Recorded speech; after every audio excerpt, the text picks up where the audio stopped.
Hey everyone, it's Anya with this season of Anya, and welcome back to my channel where we discuss all things yoga, magic, and witchcraft with a sprinkle of a healing journey along the way. With that said, let's get some yoga into the mix. I know I've skirted around and talked about philosophies, but let's bring you some yoga and some practical yoga and some easy yoga. With that said, the topic of today's video is going to be how hip openers changed my life. Yeah, that is not a sensationalized title. Real talk. So, without going too much into my story, but this is very personal to me and my experience.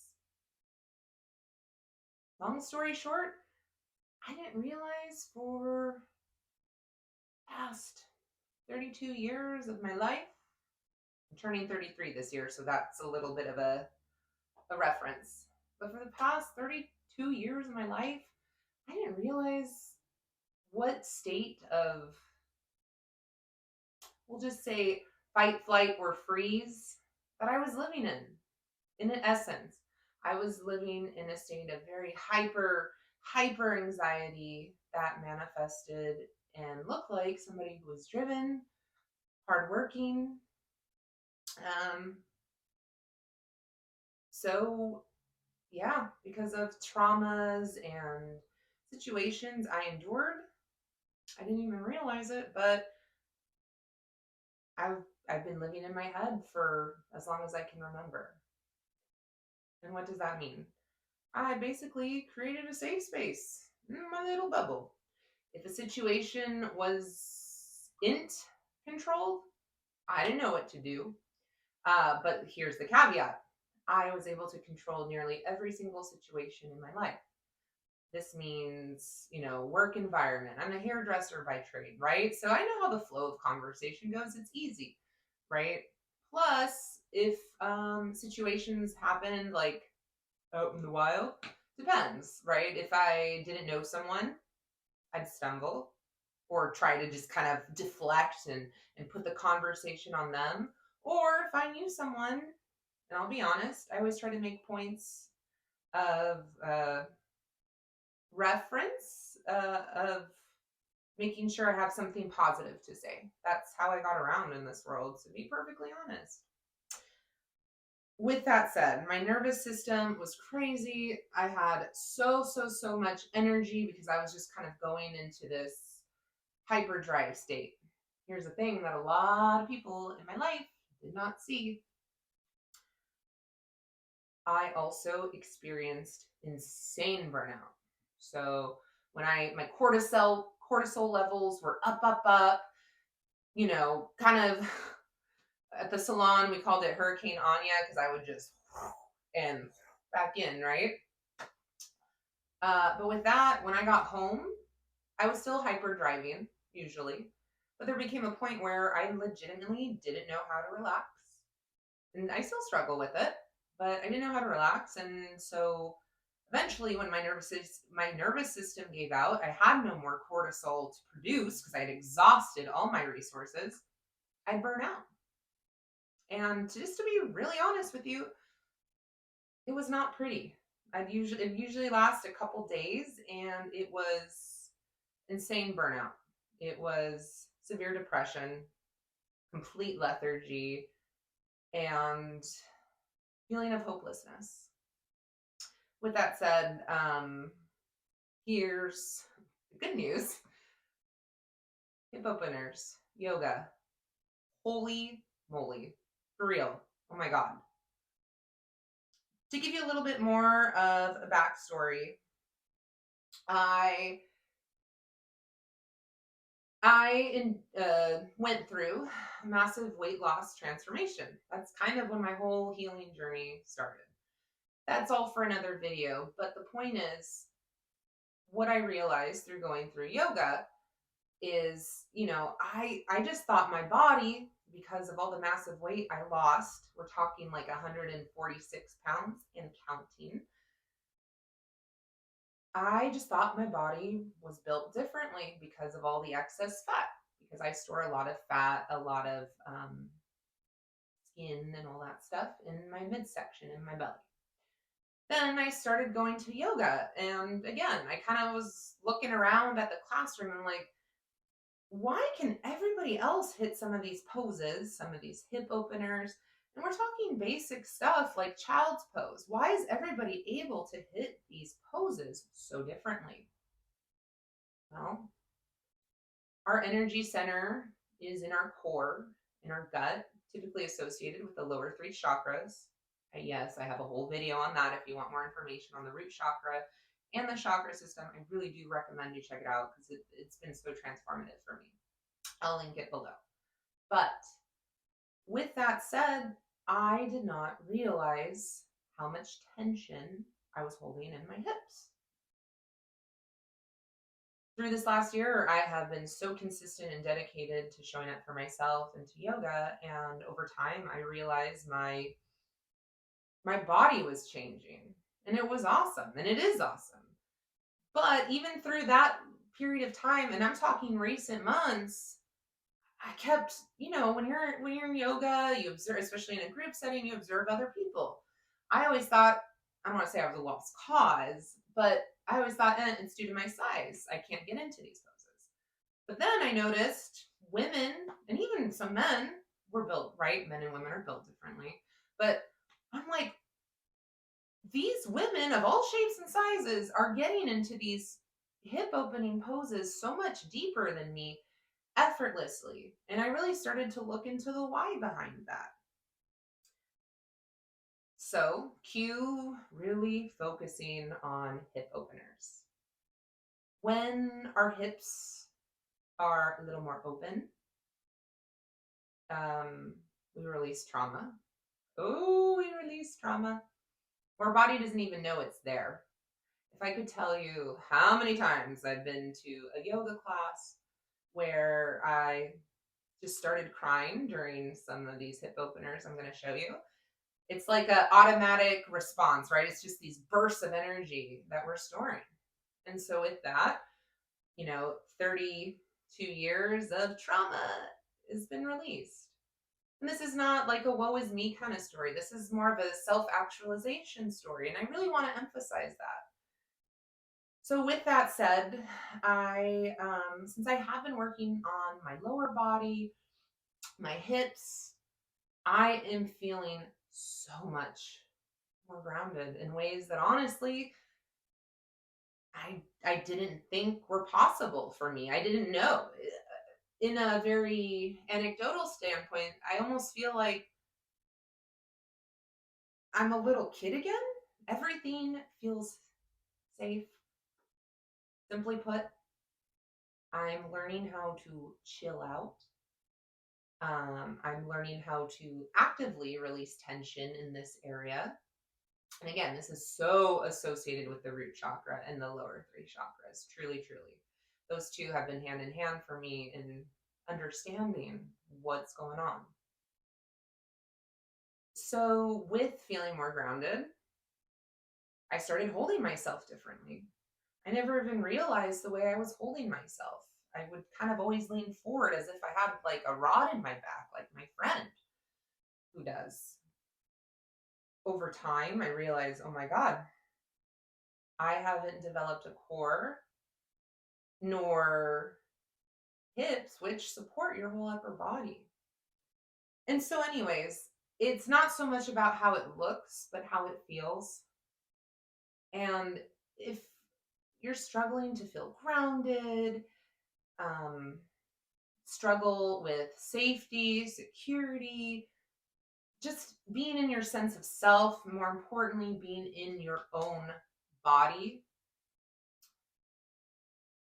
listen up. And maybe it's time to implement some hip openers in your life and do some deep release work. So with that, I'm going to go ahead and just do some very light yoga poses to show you what's helped me, what I enjoy. It's not really going to be a sequence. It's just going to be kind of me getting into it and just doing a little bit of a demo. Now, with that said, I am getting yoga teacher certified in October. So hopefully in the future I'll be able to do some really cool like moon cycle, moon full moon, dark moon, new moon, etc. rituals with yoga. But for now, I'm trying to get my toes wet in the water of demoing yoga because yoga has really changed my life so much. With that said, has really anybody yours, or at least impacts your life for the better? With that said, has anybody experienced any of this, of what I'm talking about with hip openers and yoga and that kind of stuff? Have you been able to release some trauma due to it? Do you feel like your posture has improved, or just kind of your sense of groundedness has improved from these poses? I know I can't be the only one out there, but I would like to know your experiences. Let's share, let's learn from each other. So, with that, I'm going to go ahead and segue into some of the poses I like. And thank you guys so much for subscribing, for commenting, and for watching and journeying with me. So much love and light with you on this journey. Catch you on the next one. All right, everyone. So, with that, I decided that I'm just going to do a voiceover to make for a better viewing experience. Right now, I am talking about child's pose and wide-legged child's pose and regular child's pose. Only difference is really at wide-legged child's pose, you're going to hold your hips and knees and legs a little wider. With regular child's pose, you're not going to do that. Kind of more narrow, as close together as possible. So what you're doing is just sitting into that pose. See how I'm just, yep, sitting in my hips, sitting.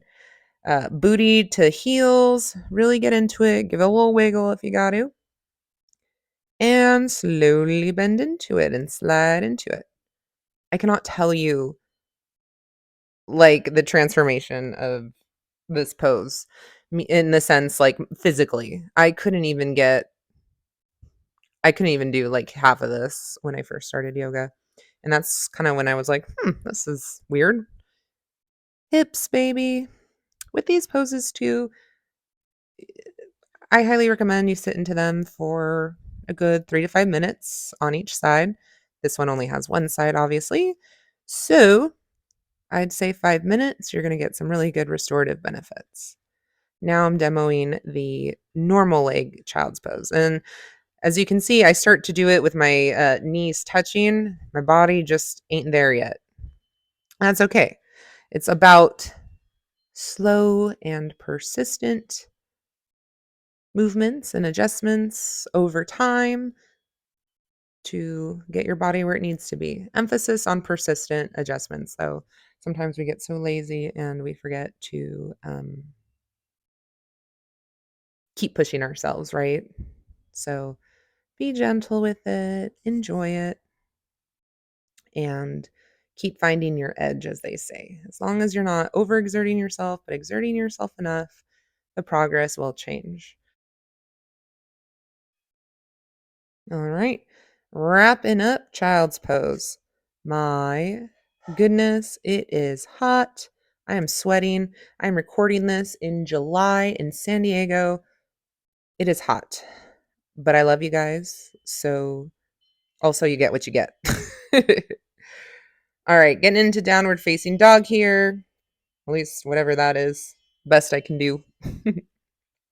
Kicking that left leg up and flipping it. Three-legged dog. Flip your dog. Really emphasize putting some pressure on your big toe and your heel on the foot that is grounded so you can really get into the posture. Yep, there I go. Still doing it. There we go. And again, this one might be a little hard to hold for 3 to 5 minutes, but a good minute, if you can or longer, is going to help. Slow and steady over time. It's a marathon, not a race. And I'm just demoing this next side for you. Do. Oh, yeah, there it is. She gonna flip it? Woo! Hit the wall. Again. Yep. Oh, struggle bussin'. Yep. Okay. I think. Yep, there it is. Holding it. Oh boy. Holding it. Sorta. But that's what it's about, right? My downward dog could be better, but hey, We ain't about that life. Alrighty, the next pose I'm going to get into is like a variation of goddess pose. Hips out, knees out, feet pointed out. I'm using the wall as a support. This has helped me so much. Kind of slowly but surely ease into this pose. Oh yeah, I'm pulsing it out. Oh, but for real, this one not only has like helped me really get into my hips, I have gotten out of this pose and had major head rush because of all that energy leaving my body. Trauma. Crescent Made it lunge. to the end almost. Crescent lunge, another fan favorite. This one really emphasize, you'll see here in a minute, but as far as the front goes, you want those hips level. Avoid sweaty pits when possible. Hips level, both of them really facing forward at a turned angle, if that makes sense. So really kind of get into the twist there. I'm demoing it again on the side so you can see it, trying to figure out what side I want to be on apparently. Really emphasize equal pressure on both your front leg and your back leg. Keep that spine up. Try to resist going forward. Dude, I'm struggle bussing. Next time I'm doing this at night. Finally, pigeon pose. So, I don't even know. Okay, yeah, she's gonna do it. Oh. Nope, no. I didn't do the other side.